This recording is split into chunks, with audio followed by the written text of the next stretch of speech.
Hello दोस्तों, कैसे हैं आप सभी। उम्मीद करता हूँ आप अच्छे होंगे, अच्छे से स्टडी कर रहे होंगे।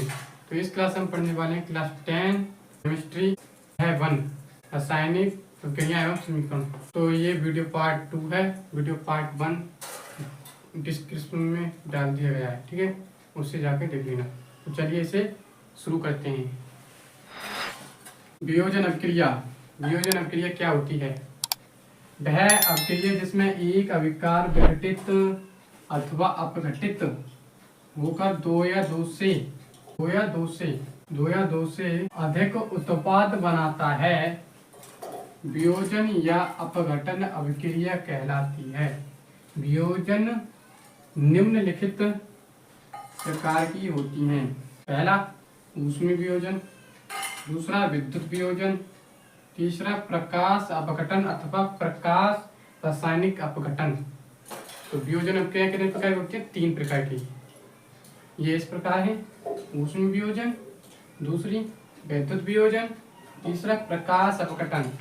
ठीक है, चलिए आप आगे बढ़ते हैं और इन तीनों का विस्तार से अध्ययन करेंगे। ठीक है, तो चलिए दोस्तों वियोजन अभिक्रिया के पार्ट को पढ़ लेते हैं।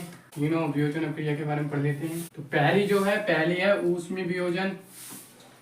ऊष्मीय वियोजन होती क्या है, तो आगे बढ़ते हैं।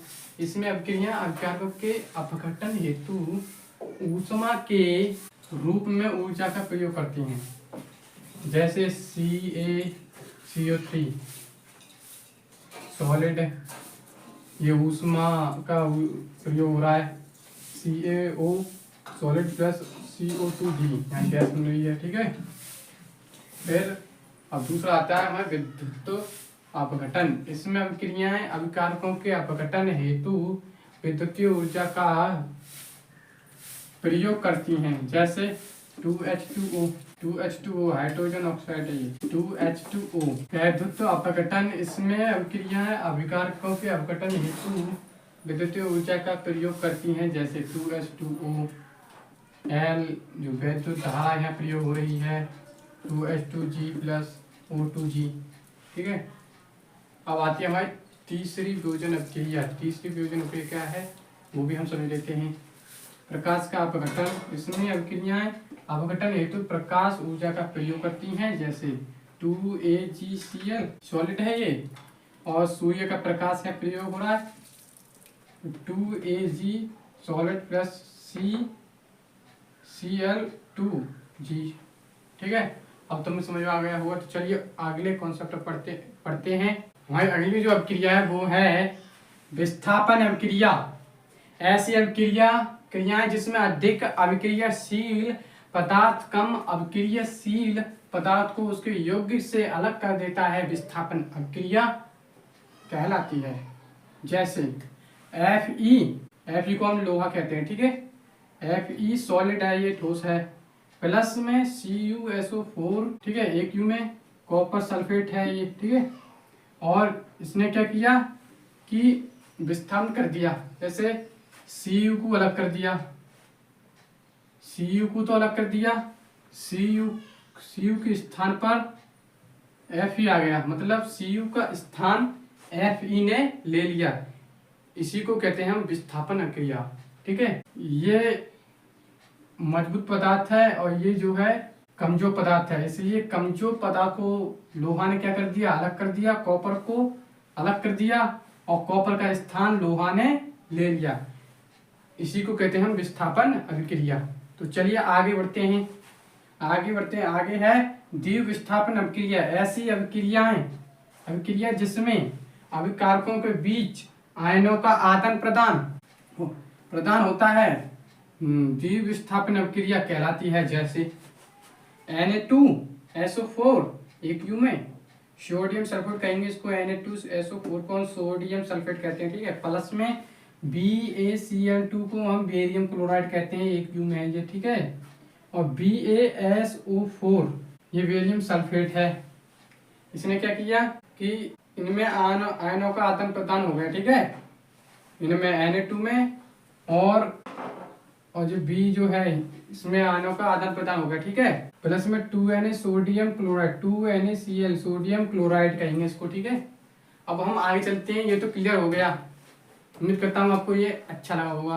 तो चलिए आगे बढ़ते हैं। अगला हमारा टॉपिक है, अगला जो हमारा टॉपिक है वो है यह ऑक्सीकरण या अपचयन, वह अभिक्रिया जिसमें पदार्थों से ऑक्सीजन या हाइड्रोजन का ह्रास हो ऑक्सीकरण कहलाती है। जैसे क्या कहना चाह रहा है ये, ऑक्सीजन या हाइड्रोजन का ह्रास हो ऑक्सीकरण कहलाती है। जैसे 2Cu कॉपर है प्लस O2 क्या है, ऑक्सीजन है, तो इसमें किसका ह्रास हो रहा है, ऑक्सीजन का। तो 2CuO कॉपर ऑक्साइड तैयार हो रहा है। ठीक है, अब हम आगे बढ़ते हैं। दूसरा है हमारा अपचयन। अपचयन क्या होता है, वह अभिक्रिया जिसमें ऑक्सीजन का ह्रास या हाइड्रोजन का योग हो, मतलब ऑक्सीजन का ह्रास हो या हाइड्रोजन का योग हो जाए, या पदार्थ को इलेक्ट्रॉन प्राप्त हो जाए, जो पदार्थ जो है उसको इलेक्ट्रॉन प्राप्त हो जाए, तो वह क्या कहलाती है, अपचयन कहलाती है। क्या कहलाती है, अपचयन कहलाती है। जैसे CuO कॉपर ऑक्साइड सॉलिड है प्लस H2G हाइड्रोजन से, ये Cu सॉलिड कॉपर है ये प्लस H2O जल। ठीक है, अब आपको समझ में आ गया होगा। तो चलिए अगले टॉपिक पे चलते हैं। अगली जो हमारी अभिक्रिया है वो है रेडॉक्स अभिक्रिया, वह रासायनिक अभिक्रिया जिसमें एक अभिकार का ऑक्सीकरण तथा दूसरे अभिकार का अपचयन होता है। रेडॉक्स या अपचयन अभिक्रिया कहलाती है। जैसे CuO अपचयन हो रहा है, यहाँ ऑक्सीजन का ह्रास हो रहा है। ठीक है, और जो H2 है उसका क्या हो रहा है, ऑक्सीकरण हो रहा है। क्या हो रहा है, ऑक्सीकरण हो रहा है। ऑक्सीकरण मतलब ऑक्सीजन की प्राप्ति हो रही है। तो उम्मीद करता हूँ आपको यह समझ में आ रहा होगा। तो चलिए बढ़ते हैं अगले टॉपिक की ओर। ठीक है, अगला टॉपिक है हमारा ऊष्माक्षेपी अभिक्रियाएं, वे रासायनिक अभिक्रियाएं जिनमें क्रिया के फलस्वरूप ऊष्मा उत्पन्न होती है।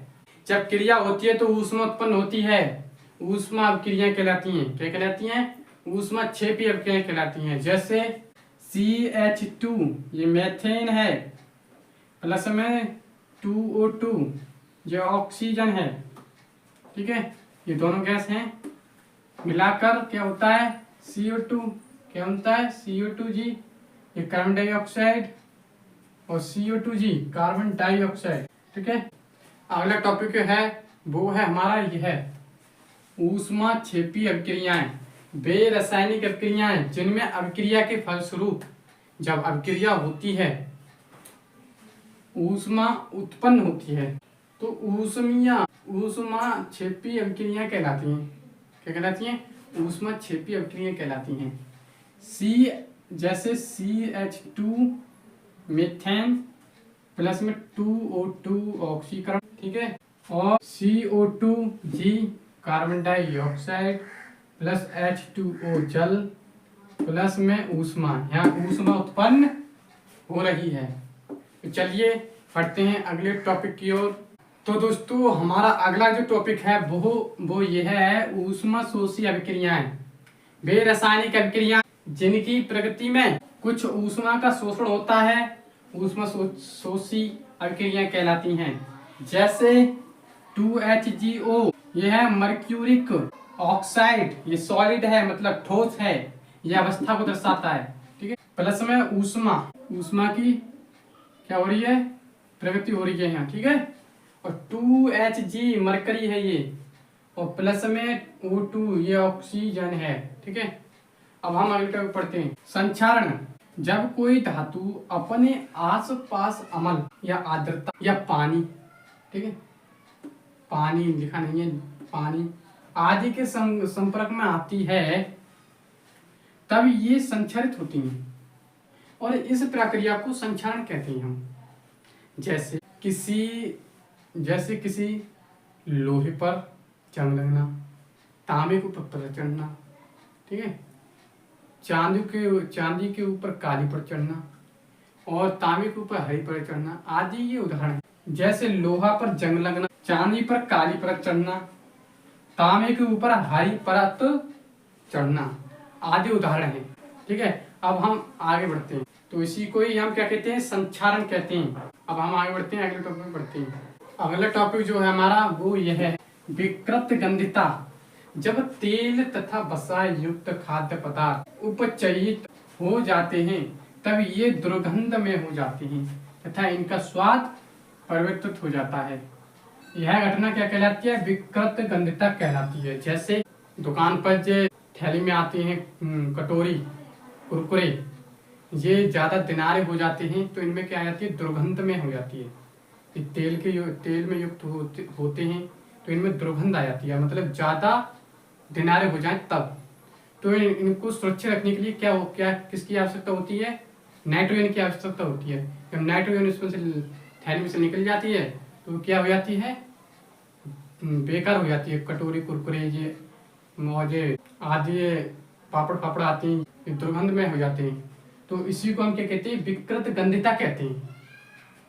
तो उम्मीद करता हूँ आपको यह वीडियो अच्छी लगी होगी। तो प्लीज अच्छी लगी हो तो प्लीज कमेंट करें और शेयर करें।